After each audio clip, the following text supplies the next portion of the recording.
ہے। کسانوں کا کہنا ہے کہ جب تک ان کے مطالبات تسلیم نہیں کر لیے جاتے وہ اپنا احتجاج جاری رکھیں گے۔ دوسری طرف مرکز کی بی جے پی حکومت نے کسانوں کو یہ باور کرانے کی کوشش کی ہے کہ نئے زرعی قوانین کسانوں کے مفاد میں ہیں۔ میرے پیارے دیش واسیوں، بھارت میں کھیتی اور اس سے جڑی چیزوں کے ساتھ نئے آیام جڑ رہے ہیں۔ بیتے دنوں ہوئے کرشی سدھاروں نے کسانوں کے لیے نئی سمبھاوناؤں کے دوار بھی کھولے ہیں۔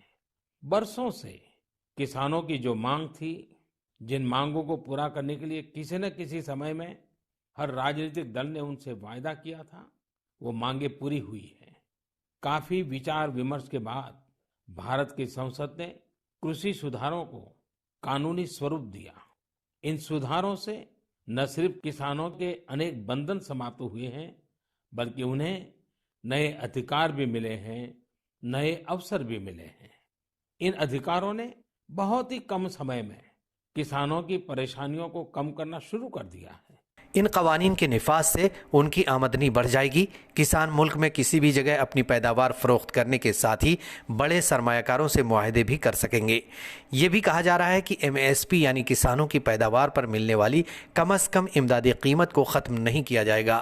کسانوں کو یہ بات زمینی حقیقت سے کوسوں دور محسوس ہوتی ہے، کیونکہ اس وقت کسان اپنی پیداوار کوڑیوں کے بھاؤ بیچنے پر مجبور ہیں۔ کسانوں کو لگتا ہے کہ سرمایہ کار انہیں اور بھی مجبور بنا دیں گے۔ وہ ملک بھر میں تو دور اپنی منچاہی منڈیوں میں بھی اپنی پیداوار فروخت نہیں کر سکیں گے۔ اس کے علاوہ ایم ایس پی زبانی تو رہے گی، لیکن اسے عملاً ختم کر دیا جائے گا۔ دوسری طرف ایسا لگتا ہے کہ مودی حکومت نئے زرعی قوانین کو واپس لینے کے موڈ میں نہیں ہے، بلکہ وہ زبانی طور پر کسانوں کو محض بہلانے پھسلانے کا کام ضرور کرنا چاہتی ہے۔ اگر بی جے پی حکومت کسانوں کا بھلا چاہتی تو ہریانہ کے وزیر اعلیٰ کے اس ٹویٹ پر تھوڑی وضاحت تو طلب کر ہی لیتی، جس میں انہوں نے راجستھان کے کسانوں کو ہریانہ میں باجرہ فروخت نہ کرنے دینے کی بات کی ہے۔ اسی طرح حکومت ایم ایس پی کے تئیں کتنی سنجیدہ ہے، اس کا اندازہ کانگریس لیڈر دگ وجے سنگھ کے ایک ٹویٹ سے لگایا جا سکتا ہے، جس میں انہوں نے لکھا ہے کہ آج کسان کا گیہوں ایم ایس پی سے تقریباً 500 روپے کم اور مکہ ایم ایس پی سے 700 سے 800 روپے کم میں فروخت ہو رہا ہے۔ کسانوں کے تئیں حکومت کی سردمہری کا اندازہ اس بات سے بھی لگایا جا سکتا ہے کہ پہلے تو انہیں دہلی میں داخل ہونے سے بالجبر روکا گیا، لیکن جب بات نہ بنی تو کہا گیا کہ کسان حکومت کی شرائط پر دلی کے ایک کونے میں اپنا احتجاج کریں، تبھی ان سے کسی بھی طرح کی بات ہو سکتی ہے۔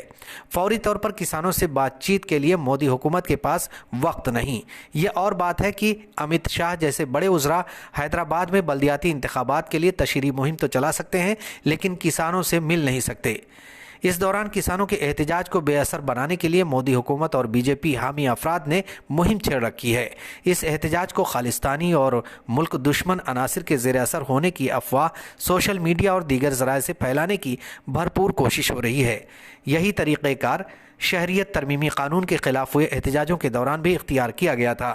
بی جے پی حامیوں نے لاکھوں کسانوں کے اس احتجاج کو محض پنجاب کے کسانوں کا احتجاج اور کانگریس حامی کسانوں کا احتجاج بتانا شروع کر دیا، جبکہ صورتحال اس سے بالکل مختلف ہے۔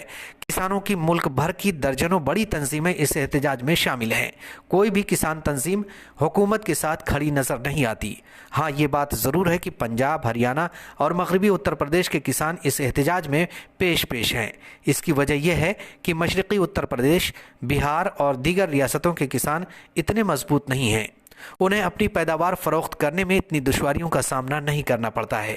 اہم بات یہ ہے کہ جو لوگ حکومت کے موقف کی حمایت کر رہے ہیں وہ یا تو پوری طرح کسانوں کے مسائل سے آگاہ نہیں ہیں، یا پھر جائز و ناجائز ہر فیصلے میں بی جے پی حکومت کی حمایت اپنی ذمہ داری سمجھتے ہیں۔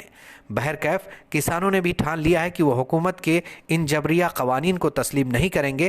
جب تک مودی حکومت ان کے مطالبات تسلیم نہیں کر لیتی وہ اپنا احتجاج جاری رکھیں گے اور کسی دباؤ یا بہکاوے میں نہیں آئیں گے۔